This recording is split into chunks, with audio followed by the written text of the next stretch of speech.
एकच सांगतो, या निमित्ताने आपण उपस्थित असलेले सगळे नेते बांधव, 20 तारखेला लोकसभेचे इलेक्शन आहे आणि आपल्याला आपला हक्काचा खासदार पाठवायचा. तो का पाठवायचा, कशासाठी पाठवायचा, कसा तो माणूस असावा आणि तो आपल्यासाठी कसा उपयोगात आणावा, याचं मी तुम्हाला थोडक्यात विश्लेषण देतो. राजेश रघुनाथ पाटील, चांगलं सांगितलं, आर पाटील. राजेश रघुनाथ पाटील एक आदिवासी बांधव आहे, आदिवासी आमदार आहे.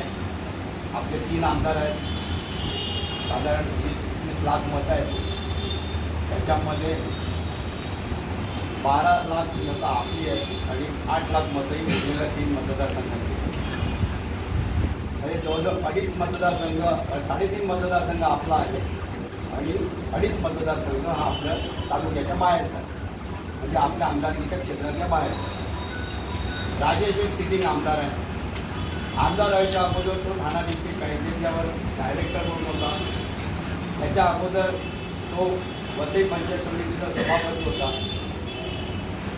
सुशिक्षित आहे, उच्च शिक्षित आहे आणि त्याला समाजाच्या प्रश्नांची जाण आहे. कारण जेव्हा पंचायत समितीचा अध्यक्ष असताना त्याला पंचायत समितीच्या माध्यमातून होणारी जी ग्रामीण भागातील कामं आहेत, ग्रामीण भागाच्या ज्या समस्या आहेत, त्या आरोग्याच्या असो, शैक्षणिक असो, सामाजिक असो किंवा इतर समस्या, ह्याची त्याला जाण आहे. कारण त्यांनी त्यामध्ये काम केलं होतं आणि पंचायत समितीमधलं एक यशस्वी सभापती म्हणून त्यांनी नाव मिळवलेला पुरस्कार. त्यानंतर ठाणा डिस्ट्रिक्ट बँकेचं जे तो आपलं डायरेक्टर म्हणून संचालक म्हणून होता आणि अजूनही आहे. पहिला ठाणा डिस्ट्रिक्ट बँक पूर्ण ठाणे जिल्ह्याची ठाणा डिस्ट्रिक्ट बँक आहे. आपल्याकडे ठाणे जिल्ह्याच्या ठाणा डिस्ट्रिक्ट बँकेची परत 3 तर आपल्या इकडे बाजूलाच आहे सगळे ठाणा डिस्ट्रिक्ट बँकेचे. तर त्यावेळेला त्या ग्रामीण बँकेचं काम असते, म्हणजे ठाणा डिस्ट्रिक्ट बँक ही ग्रामीण परिसरामध्ये काम करत असते.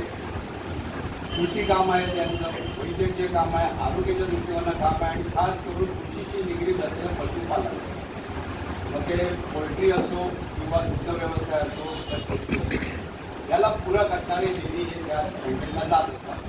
मग त्यावेळेला विविध योजना आपल्या ग्रामीण भागापर्यंत, म्हणजे आपल्या ग्रामीण भागामध्ये आपलेच ज्ञाती बांधव राहतात.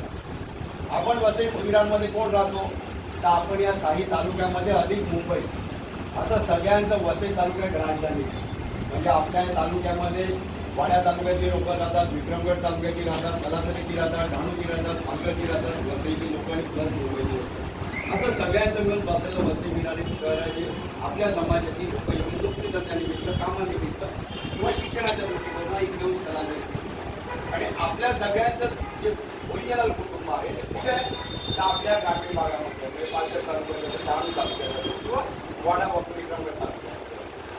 तर आपले ज्ञाती बांधव तिकडे आहेत आणि आपण इकडे ज्या प्रकारे आज आपल्या सुखसोयी बघतोय की आपल्या आमदारांच्या लोकसभेच्या मार्गदर्शनाखाली त्यांनी आमदार काम केलं. राजेश पाटलाला निवडून देण्याच्या बाबतीमधलं मी त्यांनी कामाची पद्धत सांगितली. दुसरं, खासदार कशाला पाहिजे आणि आमदार लोकनेते योजना ठाकूरांचे जे आमदार आहेत त्यांनी आपल्या वसई तालुक्यामध्ये आपण बरेच जवळजवळ म्हणजे फक्त जन्म मुंबईत झाला आणि विरारमध्ये राहिला. शांतारामने आता सांगितलं जवळजवळ 71 वर्ष त्यांनी वसई विरार बघितलं आहे. असे बरेचसे जण असेल की कमीत कमी 50 वर्ष आणि जास्तीत जास्त 50 वर्ष आणि कमीत कमी 20-22 वर्ष, 10 वर्ष आपण बघितलेलं आहे. वसई विरार किंवा विरार गाव म्हणजे गाव होतं, फक्त आपल्याकडे 15,000 लिटरची पाणी पुरवठा एवढी योजना होती. कालांतराने वाढत गेला, वेगवेगळ्या नेतृत्वाने काम केलं.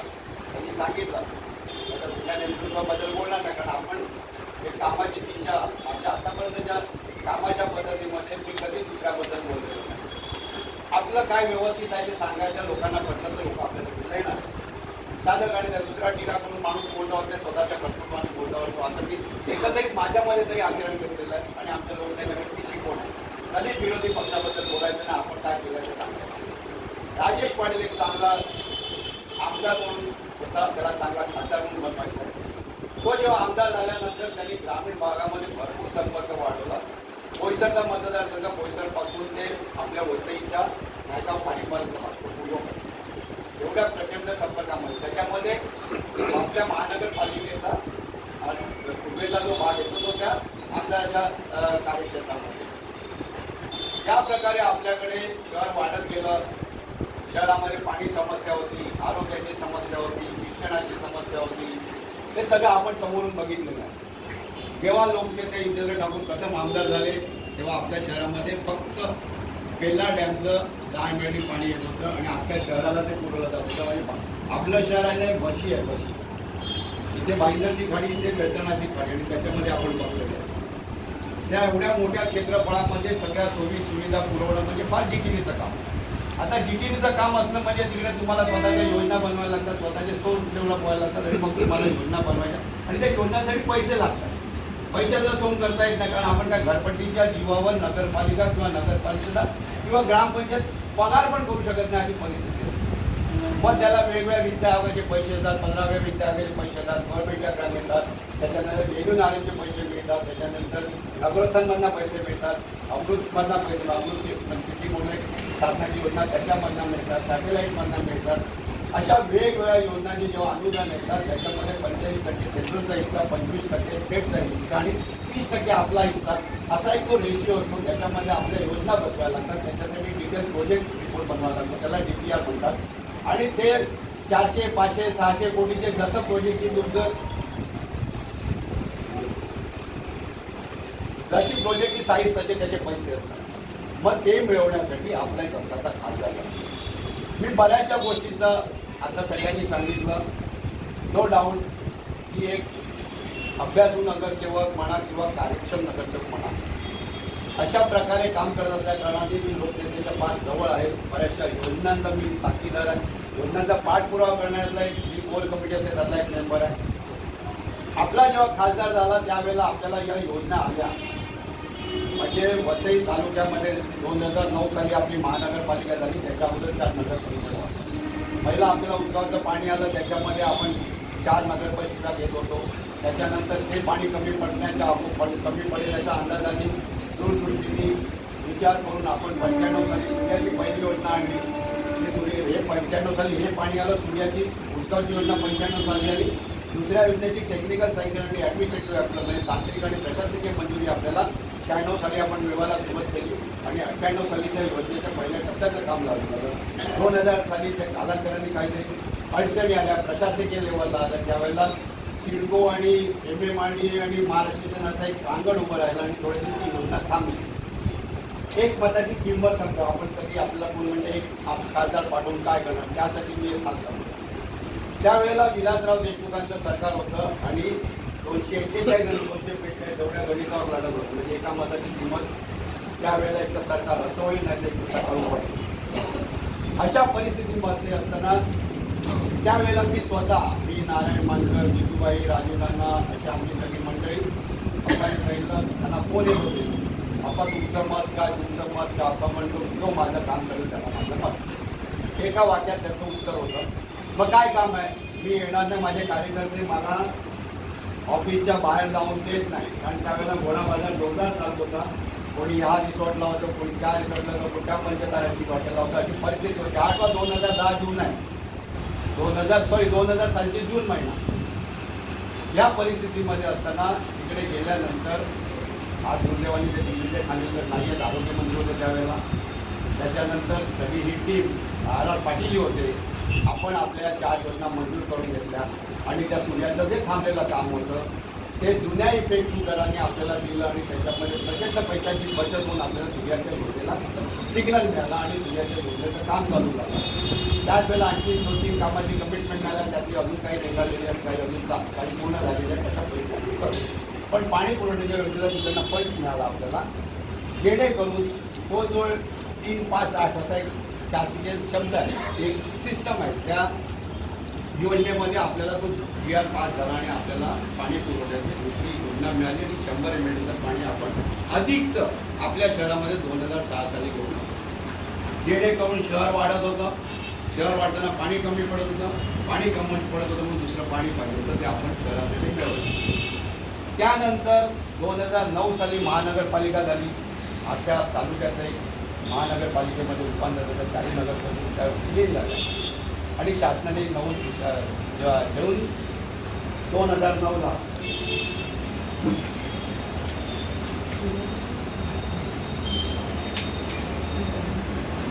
महानगरपालिकेची स्थापना केली. महानगरपालिका झाल्यानंतर त्या क्षणाला सॅटेलाइट सिटी म्हणून सेंट्रल गव्हर्नमेंटची एक योजना आहे.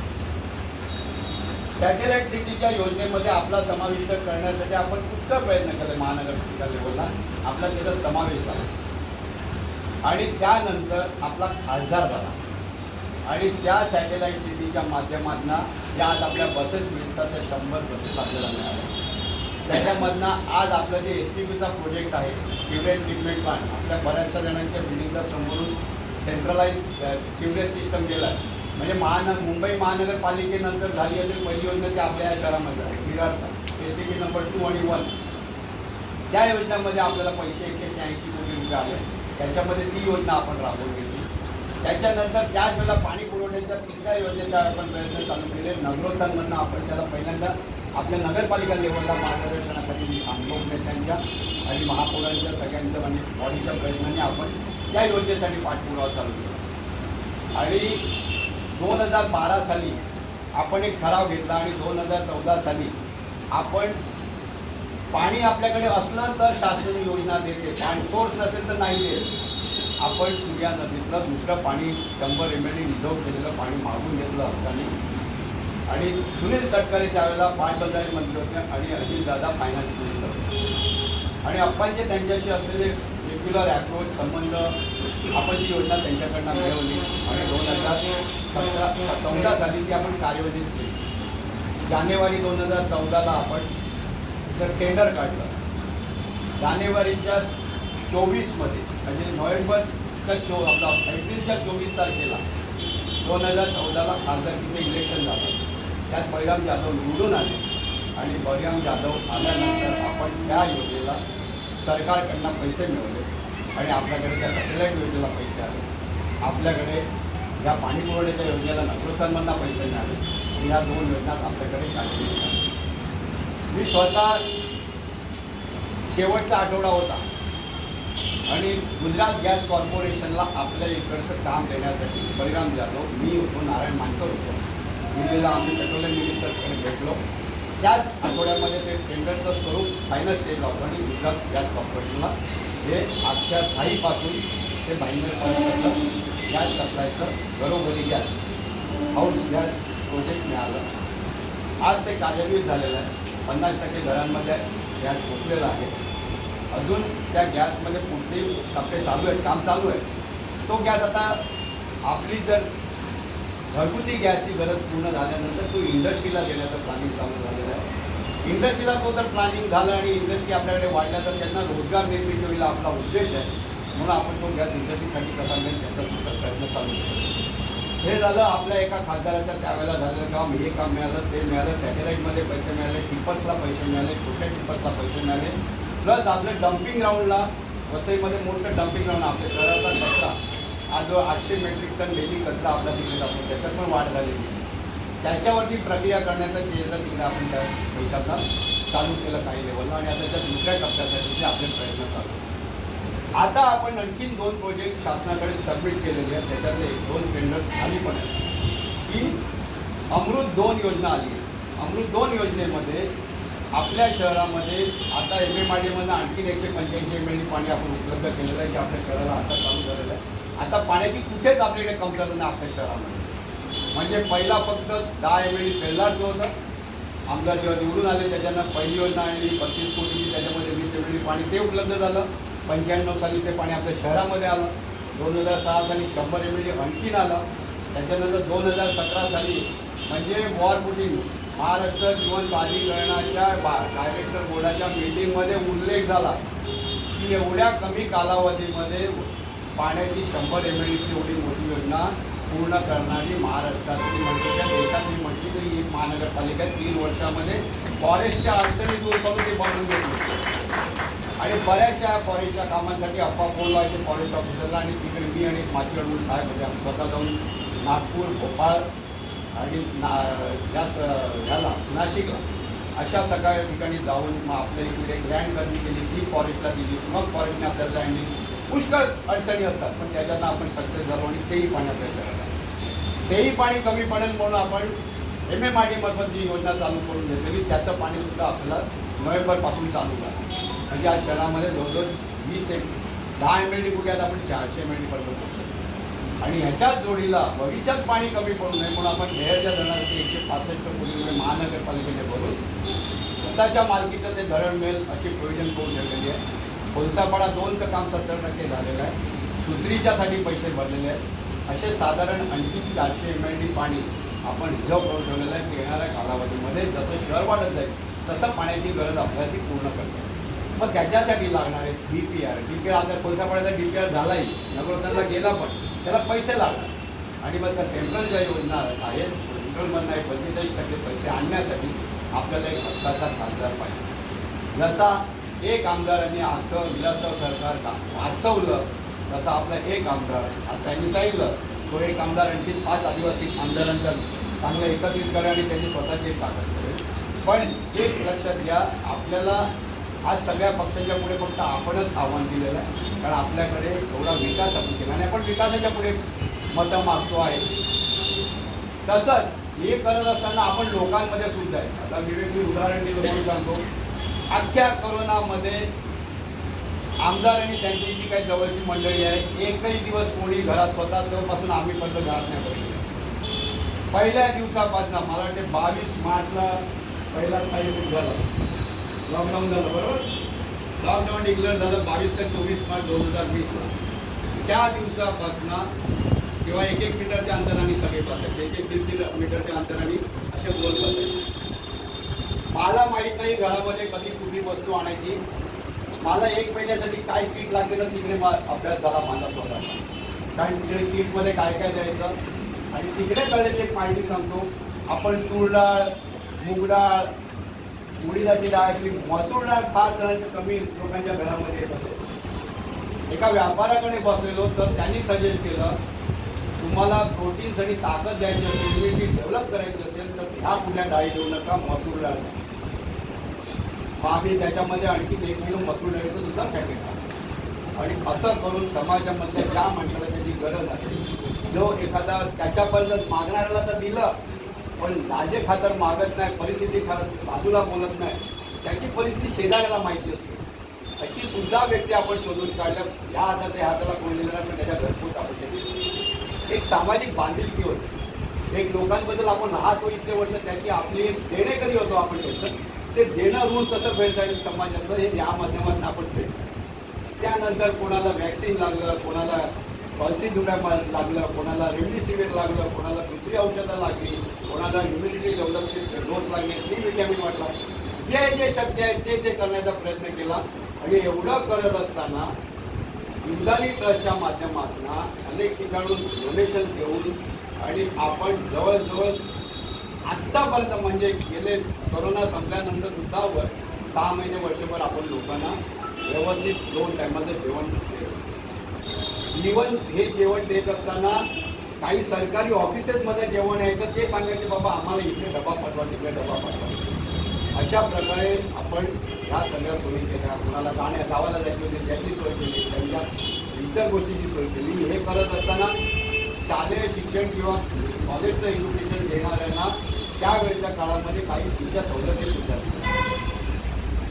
आज दुसरं एक सांगतो, शैक्षणिक क्षेत्रामध्ये एवढं मोठं योगदान आपल्या लोकनेत्यांचं आहे की आपण आज आपली मुलं विरारमध्येच शिकवतो, बाहेर पण पाठवायची गरज लागत नाही. म्हणजे आपल्याला ह्यापूर्वी 2000 साली आपली संस्था चालू झाली. त्याच्या अगोदर विकसिता चालू झाली की 89-90च्या दरम्यान चालू झाली. कॉलेज चालू झालं 2000च्या दरम्यानमध्ये. गेले 24 वर्ष कॉलेज आहे, त्याच्यामध्ये आणखी 10 वर्ष 12 वर्ष ॲड केली तर 35 वर्ष आपण. आणि चांगले विद्यार्थी, चांगलं समाज घडवण्याचं काम करतो. वेगवेगळ्या प्रकारच्या फॅकल्टीज आपल्याकडे, फक्त मेडिकल सोडून बाकी सगळ्या फॅकल्टीज आजपासून विरारमध्ये शिकवल्या जातात. मुलांना बाहेर जायला लागत नाही. आणि सर्वात महत्त्वाचं सांगेल की रुपयाचं डोनेशन लागतं. माझ्याकडे बरेचसे आपल्याकडे आपले ज्ञाती बांधव येतात, बरेचसे कोण रेफरन्स येतात, कोण बाहेरचे पण येतात. पण आपण सांगितलं आणि झालं नाही असं फार रेअर झालं असेल असं मी तुम्हाला खात्रीलाही सांगतो. कारण जे गेले अनेक वर्ष समाजाला जे जोडून ठेवलेलं आहे किंवा समाजामध्ये आहे किंवा एकंदरीत काम करण्याची पद्धत बघितलेली आहे.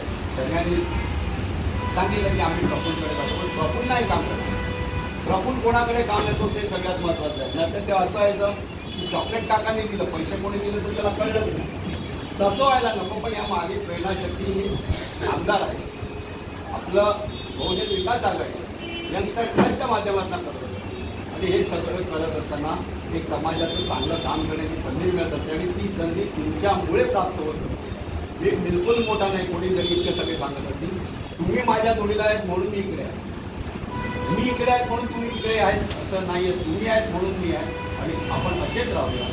अनेक वर्ष जी आपली रखडलेली कामं आहेत. आता रेल्वेचं सांगितलं, रेल्वेच्या बाबतीमध्ये आपण वसई विरार जंक्शन नाही आहे, विरारला काही मोठ्या लांब्या गाड्या थांबू शकत नाही म्हणून आपण वसई कॉन्सन्ट्रेट करतो की पालघरपासूनचा माणूस वसईला जाऊन पश्चिम रेल्वे म्हणजे नॉर्थ साईडला कुठे जायचं असेल किंवा ईस्टर्न रेल्वेला जायचं असेल तर ही अशी लाईन पूर्ण मिळते. सेंट्रल वसई इकडे बोरिवलीपासून जी लोक इकडे येऊ शकतात आपण तिकडे जाऊ शकतो. काही थांबे वसईला दिले, काही थांबे विरारला दिलेले आहे, काही थांबे पालघरला दिलेले आहेत, काही थांबे डहाणूला दिलेले. लोकल आपले आमदार जेव्हा प्रथम जेव्हा खासदार झाला संग्राम जाधव झाले त्यावेळेला लोकल डहाणू पडली गेली. त्याच्यामध्ये फ्रिक्वेन्सी कशी वाढेल त्या दृष्टीवरचा प्रयत्न चालू आहे. म्हणून आता फोरट्रॅकचं काम चालू आहे. ते किती वेगाने होईल त्याच्यामागे सगळे लागले आहेत. रेग्युलर पत्रव्यवहार आहेत, मीटिंग चालू आहेत. रेल्वेच्या मोठ्या मोठ्या पदाधिकाऱ्यांची मीटिंग चालू आहे.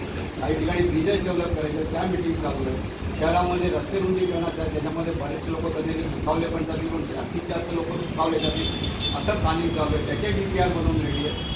तर जे सर्व पैसे मिळवायचे सेंट्रलच्या वेगवेगळ्या योजना, सेंट्रलच्या योजना तुम्हाला मेडिकल डेव्हलपमेंटसाठी मिळतात, सेंट्रलच्या योजना तुम्हाला शैक्षणिक स्तर वाढवण्यासाठी मिळतात, हवेचा स्तर वाढवण्यासाठी एन्व्हायरमेंटचे फंड्स मिळत असतात. बऱ्याचशा योजना आहेत, त्याचे तलाव संवर्धनाच्या योजना मिळतात आणि हे करत असताना आपण आणखी मत्स्य व्यवसायामध्ये लोक कशी शिकतील, कुक्कुटपालन कशी शिकतील याचासुद्धा प्रयत्न करतो आहे. त्याच जोडीला जशी वसई ते भाईंदर रोरो सेवा चालू झाली आणि आपण मुंबईमध्ये सहज पोचू शकतो तसं मारंबळपाडा ते दांडा ठाणे आपली जी रोरो सेवा आहे ती येणाऱ्या काही दिवसात चालू आहे. त्याच्या पण जेटीचं काम करतो जेणेकरून आपल्याला सफाळ्याला जायला जो हा फटका पडतो ते 15 मिनिटांमध्ये आपण इथून सफाळ्याला पडतो. तिकडनं आपण मग आपली सगळी मोठी गाव आहे पालघर तालुक्यात कुठे जा डहाणूपर्यंत एकदम कनेक्टिव्हिटी फास्ट अशी ज्या सगळ्या काही योजना आहेत या आपल्याला राबवायच्या आहेत. त्यासाठी आपल्याला आपल्या खासदारला खासदार पाहिजे आणि खरोखर फुल कॅपेबल खासदार आहे. गेले 10 वर्ष आपल्याला खासदाराचा चांगला अनुभव आलेला नाही. बऱ्याच जणांच्या नोकरीच्या बाबतीमध्ये खास करून आहे.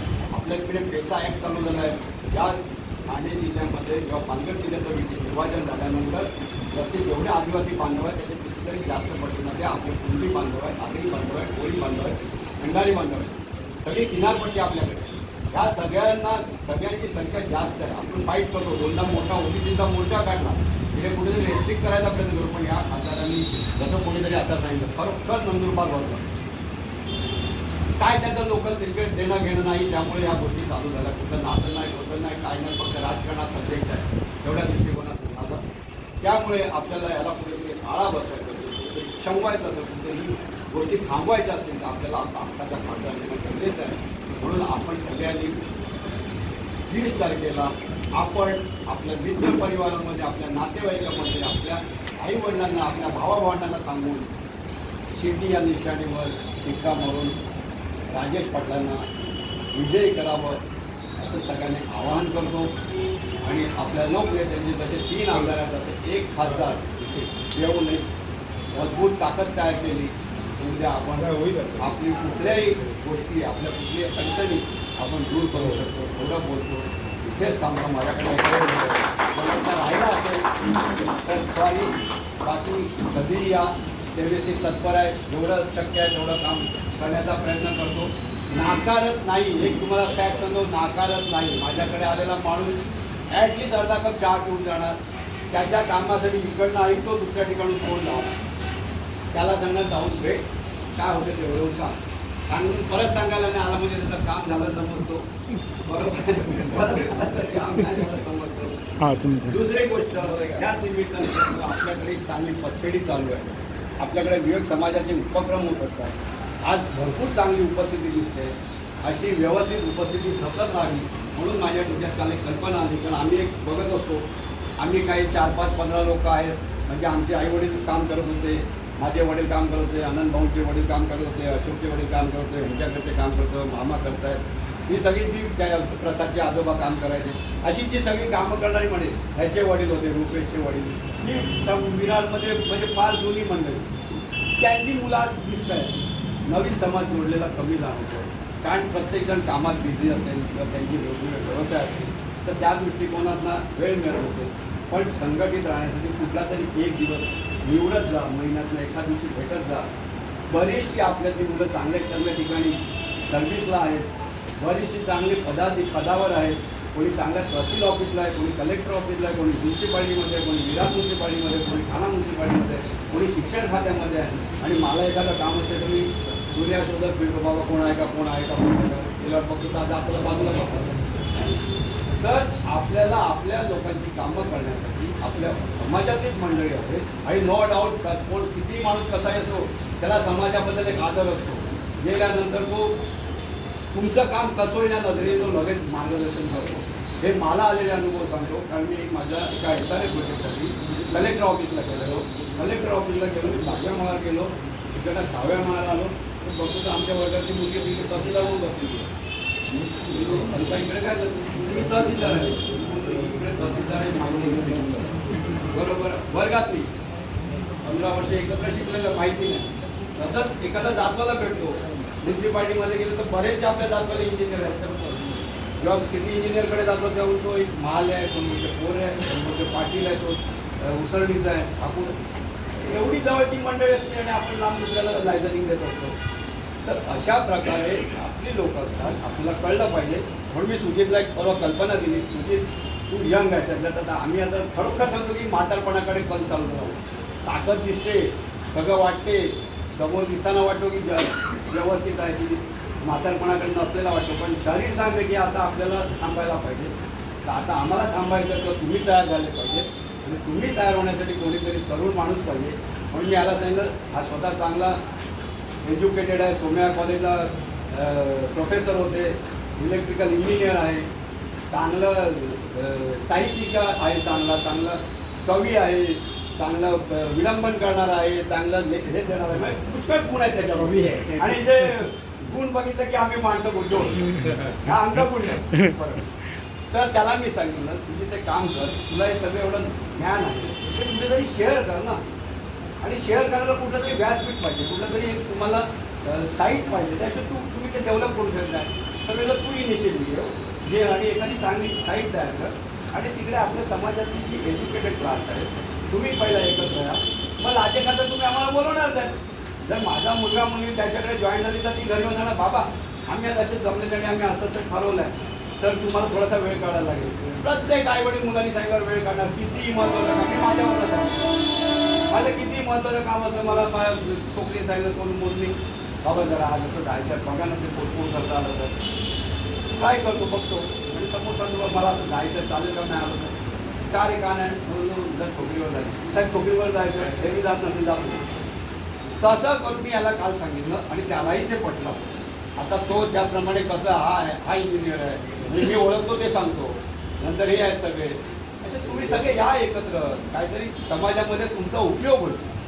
तुमच्या नवीन कारण तुमच्याकडे आहे ना नवीन कल्पना आहे. एखादा एक्सपिरियन्स डॉक्टर आणि एखादा गेल्या 5 वर्षाचा शिकलेला डॉक्टर तो एक्सपिरियन्सनी मोठा होतो आणि हा फेलोशिपनी मोठा होतो. मी उदाहरणादाखल सांगेन तुम्हाला, कारण त्याच्याकडे जग एवढ्या जवळ आलं आहे ना, तो नेटवर एवढं शोधत असतो की तो त्या नेटवरून एक ट्रीटमेंट तयार करतो स्वतःची की ह्या पेशंटला हे त्याच्यामध्ये काही दोष दिसत आहे, ही ट्रीटमेंटची गरज आहे आणि याला असा प्रॉब्लेम असू शकतो.